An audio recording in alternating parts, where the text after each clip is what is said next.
Eis o nosso convite para desacostumar as palavras. Para iniciar o nosso encontro, eu gostaria de compartilhar um poema do poeta Manuel de Barros, se chama Uma Didática da Invenção. São trechos onde ele vai construindo um pouco o que seria essa didática da invenção. Eu vou compartilhar um trecho desse poema, que é um poema mais longo, e a gente inicia nossa conversa refletindo um pouco a partir desse poema. O rio que fazia uma volta atrás de nossa casa era a imagem de um vidro mole que fazia uma volta atrás de casa. Passou um homem depois e disse: essa volta que o rio faz por trás de sua casa se chama enseada. Não era mais a imagem de uma cobra de vidro que fazia uma volta atrás de casa. Era uma enseada. Acho que o nome empobreceu a imagem.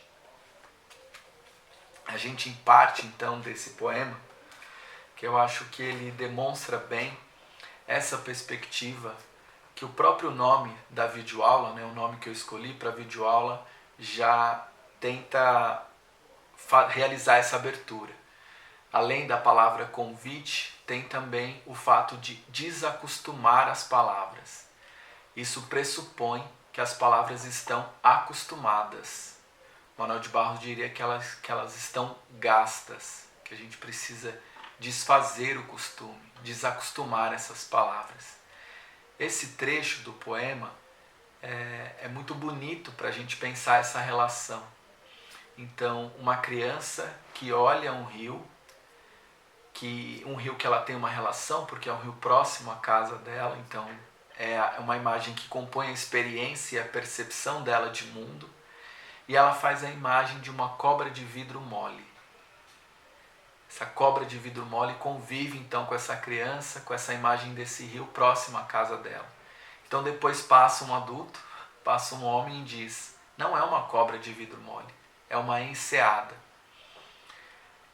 Aí tem quase dois arquétipos dessa relação, como se a criança estivesse num estado de poesia e o homem que vem com a palavra enseada, e aí o poema diz que o nome empobreceu a imagem, ele vem nessa perspectiva do adulto, quase como se o tornar-se adulto envolve também essa relação com algumas palavras que estão prontas, com algumas respostas que estão prontas. E muitas vezes o processo da escrita, de encontrar um processo de escrita, um processo autoral com a escrita, é um processo que se aproxima muito mais do estado de infância, no sentido que, como essa linguagem, a criança ainda está jogando, está brincando com a língua, as palavras ainda elas não se solidificaram. Então o lugar do verbo, o lugar do substantivo, essas imagens ela ainda têm capacidade de formulações. Muitas vezes no processo de aquisição de uma língua, a gente vai sedimentando os espaços e depois a gente para de entender essa língua como um jogo, porque a escrita ela tem essa dimensão na civilização ocidental sobretudo, mas nessa perspectiva dos países que foram colonizados, esse processo é ainda mais brutal, da escrita ser uma forma de poder. A escrita é uma forma de poder, ela é uma divisão entre acessos a espaços de poder. Então, esse entendimento de que quando você está escrevendo, normalmente a memória que seu corpo carrega em relação a esse saber, em relação a essa prática, ela tem uma tendência de ser uma memória de estresse, uma memória que você se sente avaliado, você escreve porque você escreve copiando o que está na lousa. E é interessante também a gente pensar na cobra de vidro mole e pensar em outros enunciados que são muito comuns nas escolas. Eu ainda ouço e eu ouvia muito quando eu era estudante ali, tanto no fundamental quanto no médio, essas perguntas que denotam um pouco essa relação com as palavras durante o período escolar, que são as perguntas: é para responder com as minhas palavras? Você já ouviu isso? É para responder com as minhas palavras ou é para responder com as palavras que estão no livro? do autor, que já estão validadas. Porque se for com as minhas palavras, eu vou ter que fazer um outro jogo. Porque, de certa forma, durante o período da escolarização, se não houver esse cuidado e essa atenção, a gente vai entender o processo de conhecimento como reprodução de um kit de respostas prontas. Então, essa pergunta eu acho ela muito emblemática no contexto da escola, né? Então, é para responder com as minhas palavras? Quer dizer, as minhas palavras importam aqui nesse jogo? Tá valendo a cobra de vidro mole? Ou eu tenho que copiar a palavra enseada, que é o que está no livro? Então, e é interessante porque isso que o Manuel de Barros propõe por meio desse poema, ele causa também um deslocamento num certo imaginário do que significa a pessoa que escreve. A pessoa que escreve e a pessoa que lê, ela tem dentro do senso comum como se fosse o imaginário da pessoa que é inteligente. Porque nós temos uma noção, muitas vezes validada, de inteligência que passa por uma noção ocidental que segmenta, né, a mente do corpo. Então, uma pessoa que tem, por exemplo, que está realizando uma dança de uma forma muito bonita, um atleta, a gente vai entender isso como talentoso, como habilidosa, a gente não vai entender como inteligência. Porque inteligência, dentro dessa perspectiva da civilização ocidental, é algo estático, é algo do reino das palavras e segmentado do corpo, né?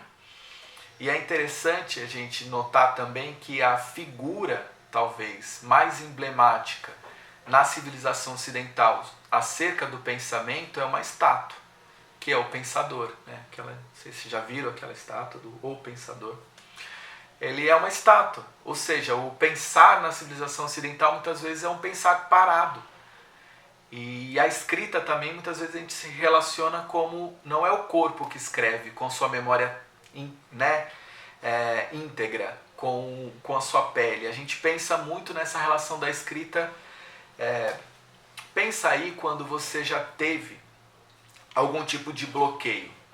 Travou os enunciados que nós utilizamos. Deu branco, não está saindo mais nada. É interessante a gente notar que, por pensar linguagem, a nossa mente produz texto de forma incessante. Então nós não temos problemas com produção de texto, porque na nossa mente os textos são produzidos de forma ininterrupta. A questão é a que se destina esse texto. Qual que é o caminho desse texto? Esse texto ele foi solicitado por quem? Quem vai ler? Como você se sente? Mais do que isso, qual é a memória que você tem e que você mobiliza toda vez que você escreve? Porque além da memória, de você se lembrar que talvez você tenha lido alguma coisa em voz alta e tenha gaguejado e as pessoas tenham rido de você, isso gerou um processo traumático, para além do ato da lembrança, existe uma memória que é uma memória do seu corpo todo. A sua pele tem uma memória, o seu corpo tem uma memória quando você escreve, quando você lê. Se ela não é uma memória afetiva, se ela é uma memória tensa, o seu corpo não quer revisitar esse estado. Então esse estado da escrita ele precisa ser ressignificado. Senão você vai sempre estar buscando uma escrita que é enseada. Você quer escrever toda vez enseada, mas o seu corpo está querendo escrever cobra de vidro mole. Só que não foi solicitado cobra de vidro mole. Talvez nesse espaço dessa escrita nem seja isso que esteja em jogo. Por isso é importante você que quer ter uma relação com a escrita autoral, que você pense nessa relação primeiro, de que você escreve, né, na sua mente de forma ininterrupta e muito veloz. Inclusive, nossa mão, o nosso ato físico não consegue acompanhar a quantidade de textos que nós formulamos mentalmente. Então, você não tem problemas com a produção. Essa palavra precisa ser desacostumada porque em algum momento da sua trajetória você criou uma relação com essa escrita. E uma relação no sentido que você fixou uma memória. E agora essa memória precisa ser ressignificada. Então, a gente não vai mais pensar e ter essa figura estática, né, do pensador como uma referência poética. A gente vai pensar mais nas contribuições dos povos originários, nas contribuições das etnias africanas, nesses outros saberes que também compõem o Brasil, que são esses saberes que pensam o ato de pensar que ele não está segmentado corpo e mente. Ele é um corpo que pensa, né, e que tem uma memória de forma integral, ele não está separado, não está segmentado.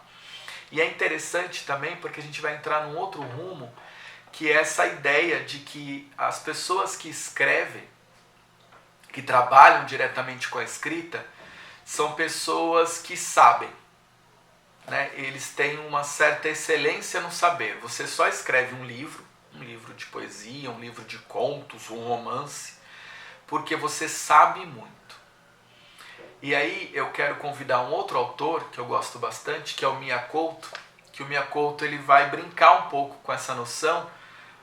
Ele foi convidado para escrever um texto numa Bienal de Arte de São Paulo, quando o tema foi incerteza. Então ele falou um pouco sobre narrativa e incerteza. E tem um trecho que eu vou compartilhar com vocês que eu acho bem bonito, que ele fala um pouco sobre essa relação do escrever e saber, né? Então eu vou compartilhar esse texto e a gente conversa um pouco também sobre essa relação de escrever e saber.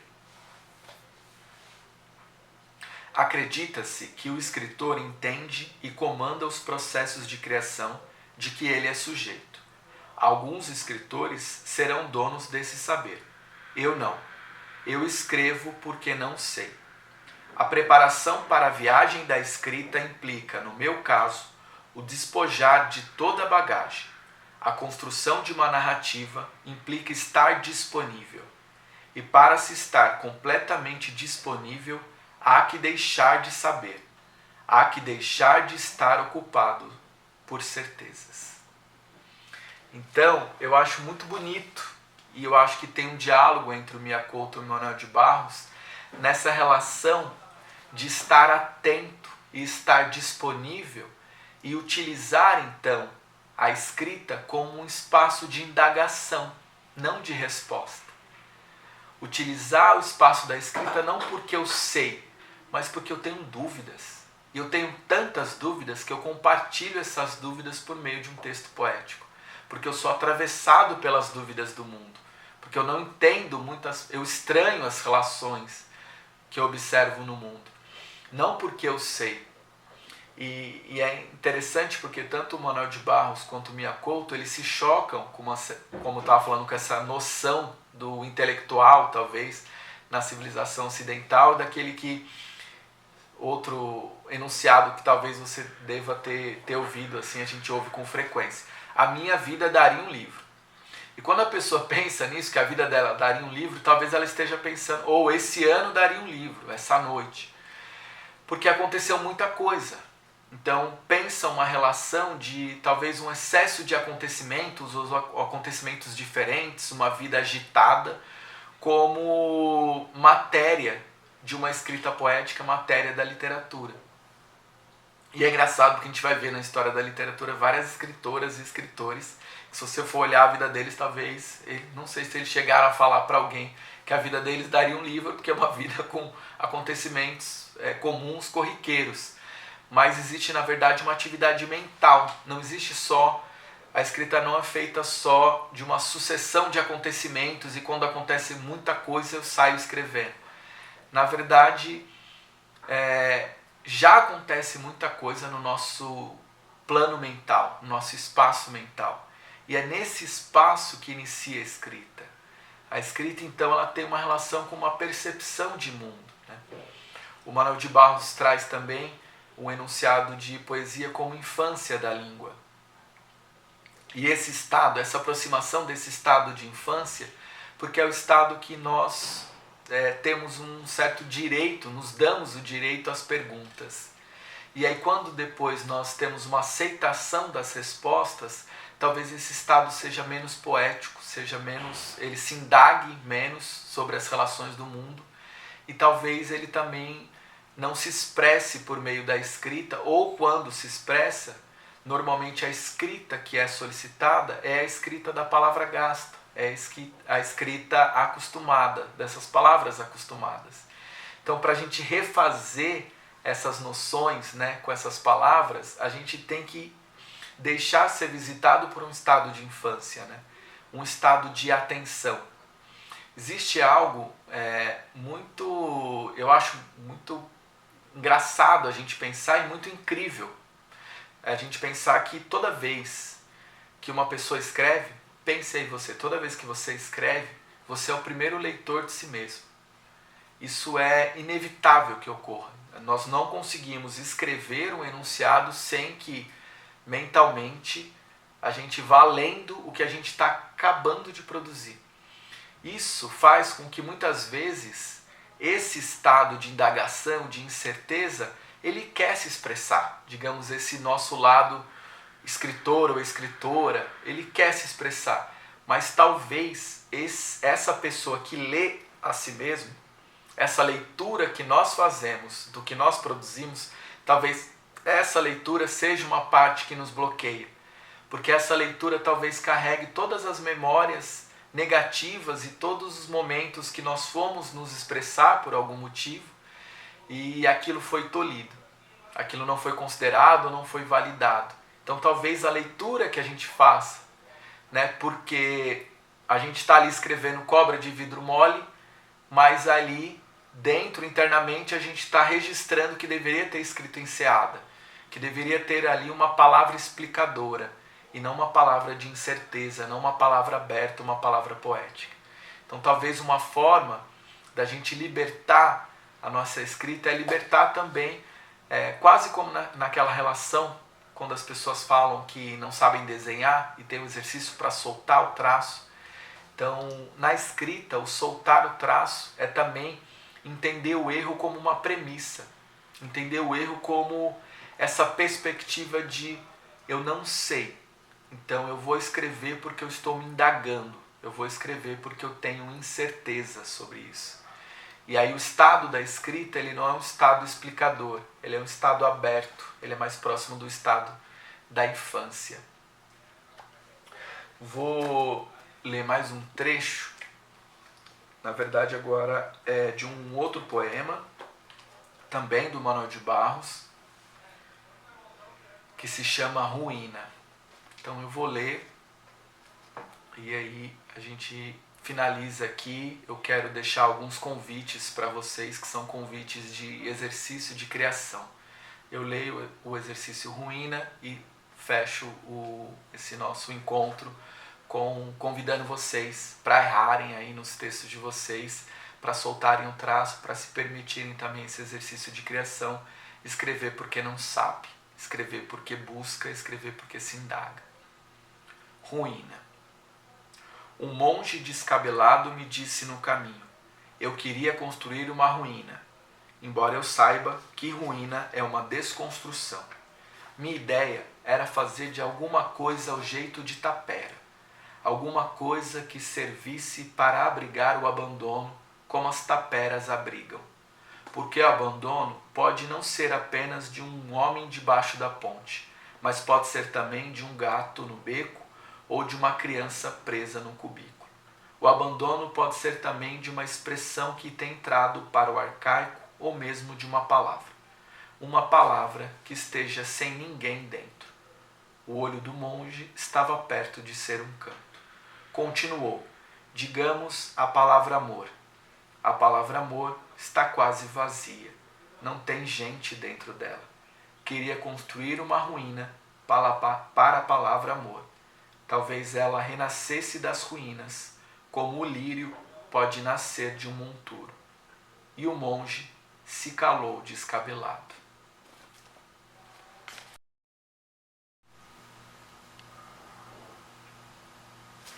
Esse é o convite para desacostumar a palavra. Assim como o monge escolheu então a palavra amor e construiu uma ruína para ela, a ideia é que você pense também uma palavra. O monge pensou a palavra amor porque disse que ela estava quase vazia, não tinha gente dentro dela.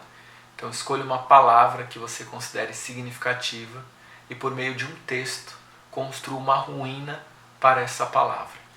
Então, esse é o convite para desacostumar as palavras. Espero que você fique bem, permaneça bem e que a gente se encontre aí em outros contextos. Obrigado.